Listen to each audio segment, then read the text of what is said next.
जो कहे कि थोड़ा सा सुख हो जाए और हमको दुख हो जाए, कोई नहीं। कोई है।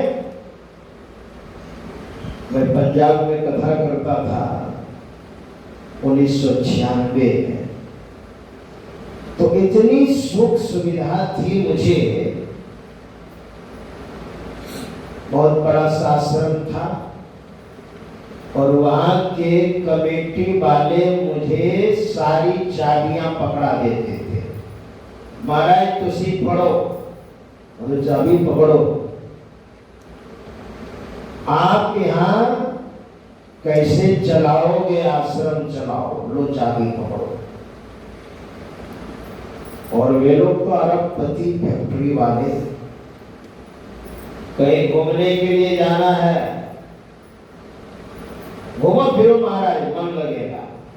तीर्थ स्थानों में कहीं गुरुद्वारा है, कई अच्छे महापुरुषों की जगह है, तो आप केवल याद दिला दो मुझे कहाँ घूमना है।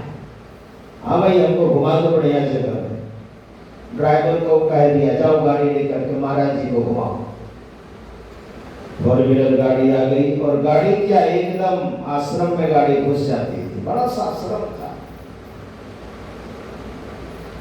और ठीक मेरे कमरे के सामने में गाड़ी खड़ी होती थी और मैं कमरे से निकलता था तो जूता पहनता उसके पहले भक्त तैयार है, महाराज जूता मैं उठाता हूँ, चप्पल मैं उठाता हूँ, आप बैठ जाओ। और बड़े बड़े लोग इसके बाद बैठता था और पूरा घूम फिर करके जब आता था तो फिर मेरे कमरे के सामने में गाड़ी लगती थी। केवल आदेश करना है आपको। 1 घंटा में कथा उन लोगों को सुनाता था, सत्संग सुनाता था। तो इतनी सुख सुविधा। तो मैंने एक दिन गुरु महाराज से कहा, गुरुदेव, गुरु महाराज की जो मैंने झांकी सजाई थी, मैंने कहा गुरुदेव इतनी सुख सुविधा में भजन होगा, इसलिए हमको थोड़ा दुख दीजिए। आप बताइए कहीं घूमने जा रहा हूं तो 4 व्हीलर आ जाए,